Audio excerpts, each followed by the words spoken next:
Welcome back to my channel. ನನ್ನ ಚಾನಲ್ಗೆ like, share, subscribe ಮಾಡೋದನ್ನು ಮರಿಬೇಡಿ. ನಮಸ್ಕಾರ ಸ್ನೇಹಿತರೆ.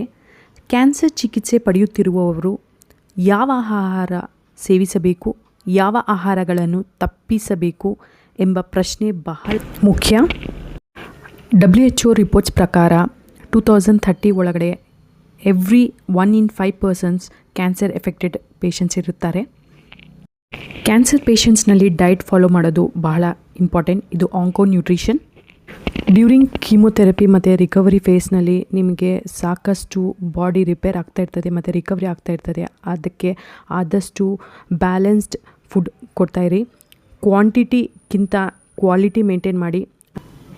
ಕ್ಯಾನ್ಸರ್ ಪೇಷಂಟ್ಸ್ನಲ್ಲಿ ಕೆಲವು ಡೂಸ್ ಆ್ಯಂಡ್ ಡೋಂಟ್ಸ್ ಫಾಲೋ ಮಾಡಬೇಕು. ಮೊದಲನೇ ಡೂ ಬಂದು ಫ್ರೆಶ್ಲಿ ಕುಕ್ಡ್ ವಾರ್ಮ್ ಹೋಮ್ ಫುಡ್ಡೇ ಕೊಡಬೇಕು, ಔಟ್ಸೈಡ್ ಫುಡ್ ಕೊಡೋಕ್ಕೆ ಹೋಗಬಾರ್ದು. ಕ್ಯಾನ್ಸರ್ ಪೇಷಂಟ್ಸ್ನಲ್ಲಿ ಇಮ್ಯುನಿಟಿ ಬಹಳ ಕಡಿಮೆ ಇರುತ್ತದೆ. ಇವರಿಗೆ ಜಲ್ದಿ ಇನ್ಫೆಕ್ಷನ್ ಆಗೋ ಚಾನ್ಸಸ್ ಇರುತ್ತದೆ. ಅದಕ್ಕೆ ಪರ್ಸ್ನಲ್ ಹೈಜೀನ್ ಕೂಡ ಮೇಂಟೈನ್ ಮಾಡಬೇಕು. ಕುಕ್ ಮಾಡೋಕ್ಕಿಂತ ಮುಂಚೆ ಅದಾದಮೇಲೆ ಚೆನ್ನಾಗಿ ಹ್ಯಾಂಡ್ ವಾಶ್ ಮಾಡಬೇಕು ಯಾರು ಕುಕ್ ಮಾಡ್ತಾರೆ ಅವರಿಗೆ, ಮತ್ತು ಫೀಡ್ ಮಾಡೋದವರಿಗೆ ಕೂಡ ಚೆನ್ನಾಗಿ ಹೈಜೀನ್ ಮೇಂಟೈನ್ ಮಾಡಬೇಕು. ಡೂಸ್ ಬಂದು ಆದಷ್ಟು ಔಟ್ಸೈಡ್ ಸ್ಟ್ರೀಟ್ ಫುಡ್ ಅವಾಯ್ಡ್ ಮಾಡಿ, ಮತ್ತು ವಾಟರ್ ಕೂಡ ನೀವು ಬಾಯ್ಲ್ ಮಾಡಿನೇ ಕುಡಿ. ಮೂರನೇ ತಿನ್ನಬೇಕಾದ ಆಹಾರ ಪ್ರೋಟೀನ್. ಹೆಚ್ಚಾಗಿ ಪ್ರೋಟೀನ್ ಆಹಾರಗಳನ್ನು ಸೇವಿಸಿ. ಎಗ್, ಸೋಯಾ ಇರಲಿ, ಪನ್ನೀರ್ ಇರಲಿ, ಟೋಫು ಇರಲಿ, ಪ್ರೋಟೀನ್ ರಿಚ್ ಫ್ರೂಟ್ಸ್ ಸೇವಿಸಿ. ಫೋರ್ತ್, ಬಣ್ಣದ ತರಕಾರಿಗಳನ್ನು ಇನ್ವಾಲ್ವ್ ಮಾಡಿ. ಕ್ಯಾರೆಟ್ ಇರಲಿ, ಬ್ರೊಕೊಲಿ ಇರಲಿ, ಬೀಟ್ರೂಟ್ ಇರಲಿ, ಹೆಚ್ಚು ಕ್ವಾಲಿಟಿ ಫುಡ್ಡನ್ನು ಪ್ರೊವೈಡ್ ಮಾಡಿ. ಫಿಫ್ತ್ ಬಂದು ಫ್ರೂಟ್ಸ್.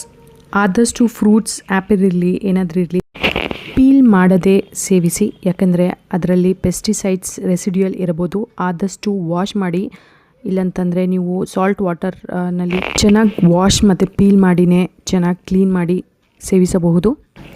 ಸಿಕ್ಸ್ತ್ ಬಂದು ಸಾಕಷ್ಟು ಪಲ್ಸಸ್ ಮತ್ತು ಸೀರಿಯಲ್ಸ್, ಧಾನ್ಯಗಳನ್ನು ಸೇವಿಸಬೇಕು. ರಾಗಿ ಇರಲಿ, ಜೋವಾರಿ ಇರಲಿ, ಓಟ್ಸ್ ಇರಲಿ, ಆದಷ್ಟು ಸೇವನೆ ಮಾಡಬೇಕು. ಸೆವೆಂತ್, ತಿನ್ನಬೇಕಾದ ಆಹಾರಗಳು. ಸಣ್ಣ ಪ್ರಮಾಣದಲ್ಲಿ ಆಹಾರಗಳನ್ನು ಸೇವಿಸಿ. ಎವ್ರಿ 1 to 2 hours ಒಳಗಡೆ. ಕ್ವಾಂಟಿಟಿಗಿಂತ ಕ್ವಾಲಿಟಿ ಮೇಂಟೈನ್ ಮಾಡಿ ಅಂತಂದರೆ ನೀವು. ಏಯ್ತ್ ಬಂತು ಆದಷ್ಟು ಎಲ್ಲ ಏನಾದರೂ ಇರಲಿ, ವೆಜಿಟೇಬಲ್ಸ್ ಇರಲಿ, ಸೀರಿಯಲ್ಸ್ ಇರಲಿ, ರೈಸ್ ಇರಲಿ, ಎಲ್ಲ ಪ್ರೆಷರ್ ಕುಕ್ಕರ್ನಲ್ಲಿ ಕುಕ್ ಮಾಡಬೇಕು. ಬಾಯ್ಲ್ ಮಾಡಿನೇ ಕೊಡಿ, ಫ್ರೈ ಮಾಡಿ ಕೊಡೋಕ್ಕೆ ಹೋಗಬೇಡಿ. ಫ್ರೆಶ್ಲಿ ಕುಕ್ಡ್ ಇರಬೇಕು, ಹೋಮ್ ಫುಡ್ ಇರಬೇಕು, ಮತ್ತು ಔಟ್ಸೈಡ್ ಫುಡ್ ಅವಾಯ್ಡ್ ಮಾಡಿ. Non veg compulsory. ಆದಷ್ಟು ಎಷ್ಟು ಪ್ರೆಷರ್ ಕುಕ್ಕರ್ನಲ್ಲಿ ಬೇಯಿಸ್ತೀರಿ ಅಷ್ಟು ಒಳ್ಳೆಯದು. ನಿಮ್ಮ ಹಿಮೋಗ್ಲೋಬಿನ್ ಮತ್ತು ಪ್ಲೇಟ್ಲೆಟ್ಸ್ ಇನ್ಕ್ರೀಸ್ ಮಾಡೋದಕ್ಕೆ ನೀವು ಆದಷ್ಟು ಹಿಮೋಗ್ಲೋಬಿನ್ ಇನ್ಕ್ರೀಸ್ ಮಾಡೋದಕ್ಕೆ ಚಿಕನ್ ಲಿವರ್, ಇಲ್ಲಾಂದರೆ ಮಟನ್ ಲಿವರ್, ಇಲ್ಲಾಂತಂದರೆ ವೆಜ್ ಅವರು ಐರನ್ ರಿಚ್ ಫುಡ್ಸ್ ತೊಗೋಬೇಕು.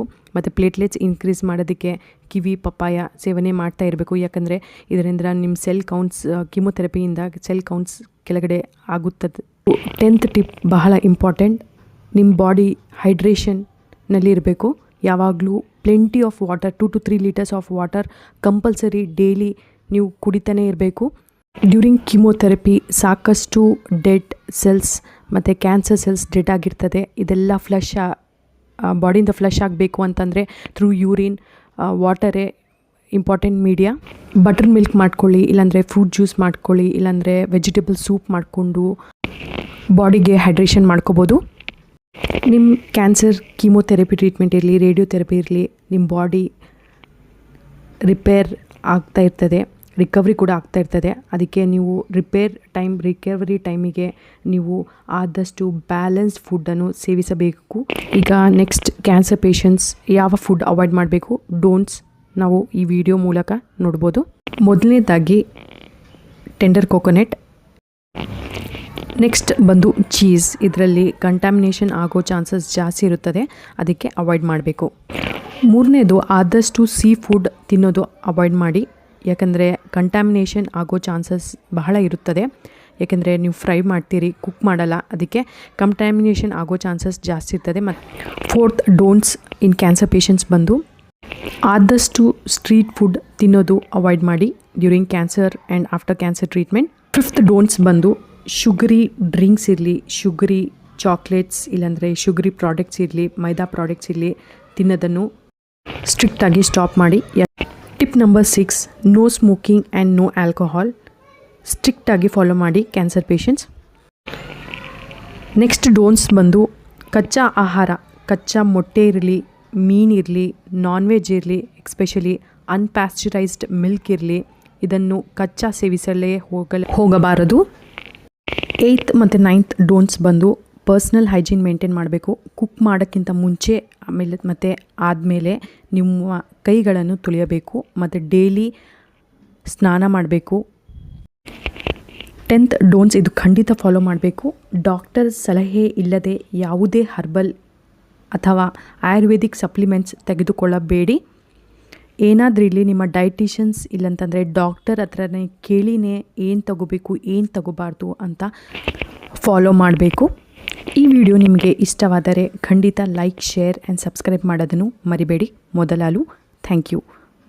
ಕ್ಯಾನ್ಸರ್ ಕಾಸ್ಟ್ ಎಷ್ಟು ಮತ್ತು ಮನೆ ಆರೈಕೆ ಏನು ಮಾಡಬೇಕು ಅಂತ ವೀಡಿಯೋಸ್ ಮಾಡಿದ್ದೇನೆ, ಖಂಡಿತ ನೋಡಿ.